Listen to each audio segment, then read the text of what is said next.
하나님의 말씀은 사무엘상 26장 21절에서 25절 말씀입니다. 사울이 이르되 내가 범죄하였도다. 내 아들 다윗아 돌아오라. 내가 오늘 내 생명을 귀하게 여겼은즉 내가 다시는 너를 해하려 하지 아니하리라. 내가 어리석은 일을 하였으니 대단히 잘못되었도다 하는지라. 다윗이 대답하여 이르되 왕은 창을 보소서. 한 소년을 보내어 가져가게 하소서. 여호와께서 사람에게 그의 공의와 신실을 따라 갚으시리니 이는 여호와께서 오늘 왕을 내 손에 넘기셨으되 나는 손을 들어 여호와의 기름 부음을 받은 자 치기를 원하지 아니하였음이니이다. 오늘 왕의 생명을 내가 중히 여긴 것 같이 내 생명을 여호와께서 중히 여기셔서 모든 환난에서 나를 구하여 내시기를 바라나이다 하니라. 사울이 다윗에게 이르되 내 아들 다윗아 내게 복이 있을지로다. 내가 큰 일을 행하겠고 반드시 승리를 얻으리라 하니라. 다윗은 자기 길로 가고 사울은 자기 곳으로 돌아가니라. 아멘. 사울은 다윗이 또다시 자신을 살려주었음을 알고 다윗에게 잘못을 고합니다. 다시는 해하지 않을 테니 돌아오라고 하고 있습니다. 사울의 말에 대해 다윗은 24절 말씀입니다. 오늘날 왕의 생명을 내가 중히 여긴 것 같이 내 생명을 여호와께서 중히 여기셔서 모든 환난에서 나를 구하여 내시기를 바라나이다. 다윗은 왜 사울의 요구대로 사울에게 돌아가지 않았을까요? 24절의 말씀을 통해 볼 수 있는 중요한 것은 다윗은 끝까지 하나님께서 자신의 모든 것을 인도하여 주심을 알고 믿고 하나님께 자신의 모든 것을 맡기고 있다는 것입니다. 모든 환난에서 나를 구하여 내시기를 바라나이다. 자원하여 고난을 연장시키고 있습니다. 우리는 고난을 단축시키려고만 하고 그것이 하나님의 뜻으로 여깁니다. 여러분, 고난이 왔을 때 내가 정말 주님을 위해서 나의 믿음을 지키기 위해서 고난을 받죠. 그런데 그 고난이 끝나기를 서두르지 마십시오. 기도의 응답이 늦어지면 그 응답의 크기는 복리로 돌아온다는 거 늘 기도하시기 바랍니다. 그런데 우리는 계속 서둘러요. 이 고난이 단축시켜 달라고. 아닙니다. 지금 다윗은 스스로 이 고난을 단축시키려고 하지 않습니다. 그냥 하나님의 시간대에 맞추고 있습니다. 기억하십시오.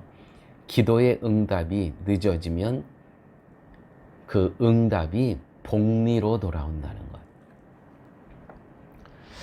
잘못을 뉘우치고 다시는 해하려 하지 않겠다고 고백하는 사울의 말은 분명 진심이었을 것입니다.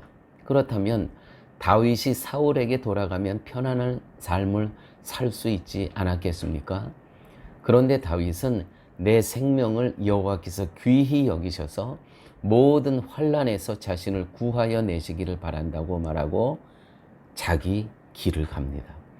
다시 말해서 사울이나 자신을 믿는 것이 아니라 처음부터 끝까지 하나님의 능력과 인도하심을 믿고 있다는 것입니다.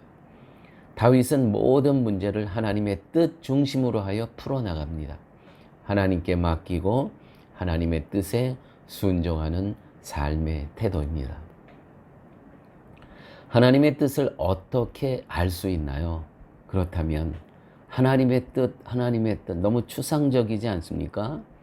하나님의 뜻은요, 예배를 통해서 또한 예배에 선포되는 말씀을 통해서 기도 속에서 또한 나에게 펼쳐지는 지금 환경 속에서 또 내가 오늘 만나는 사람의 그 이야기를 통해서 또한 상식을 통해서 우리는 하나님의 뜻을 알 수가 있는 것입니다. 이와 같은 것들은 이렇게 예배, 말씀, 기도, 환경, 사람, 상식, 이와 같은 것들은 하나님의 뜻을 알 수 있는 방편들인데요. 이와 같은 것들은 구원의 항구로 가는 이정표, 화살표의 역할을 한다는 것이죠. 우리가 길을 갈 때 이렇게 화살표들이 있지 않습니까? 그래서 그 화살표대로 가게 되면 공항도 갈 수 있고 어디 관공서도 갈 수 있고, 이거 이정표죠. 우리의 인생에 막힌 담이 있습니다. 삼거리, 사거리, 그 이정표가 있습니다. 그럴 때마다 우리는 그 이정표, 우리 신앙의 이정표, 말씀을 통해서, 기도를 통해서, 나의 지금 환경을 통해서, 하나님께서 붙여주신 사람을 통해서, 또한 상식을 통해서, 예배를 통해서 우리는 십자가 항구로 가는 그 길을 알 수가 있다는 것이죠. 이정표와 화살표가 있다는 것입니다. 그런데 우리는 문제가 있을 때 문제의 답을 내가 미리 정하고 하나님께 나오고 있지 않습니까? 그래서 이렇게 해 주십시오 라는 내 뜻을 하나님께 결제하라는 태도로 하나님께 내밉니다. 이것이 다윗과 우리의 다른 점입니다.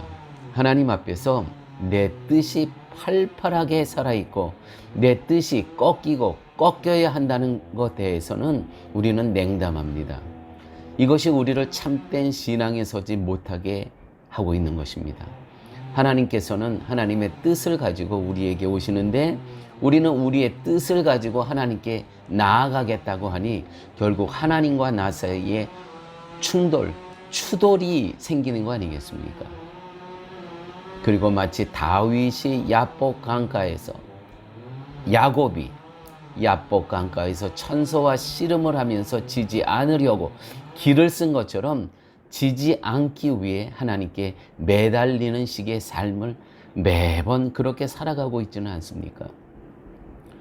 사울이 그러한 삶을 살았습니다.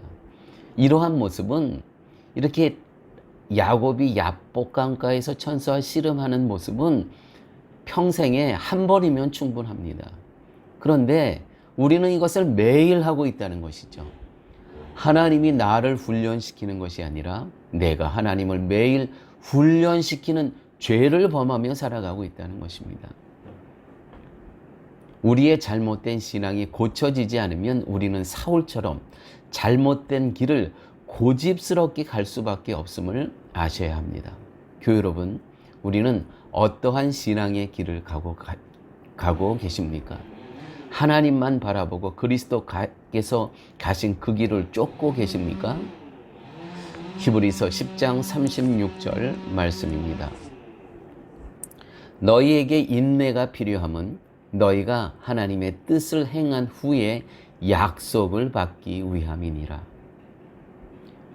데살로니가 4장 3절 말씀입니다. 하나님의 뜻은 이것이니 너희의 거룩함, 구별됨이니라. 기도하십니다. 아버지 하나님, 감사합니다. 말씀 속에서 우리가 어떻게 살아가는 것이 순종의 삶인 것을 깨닫게 하여 주심을 감사합니다.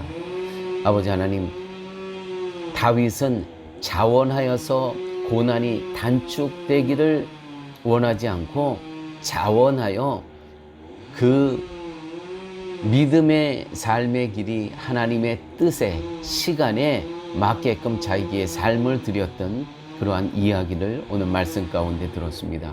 아버지 하나님, 저희도 오늘 나에게 기도의 응답이 오지 않았다고 조급해하지 않고 서두르지 않고 하나님의 기도의 응답은 복리로 돌아온다는 귀한 말씀을 갖고 이 땅의 삶 살게 하여 주옵소서. 예수님 이름으로 기도드렸습니다. 아멘.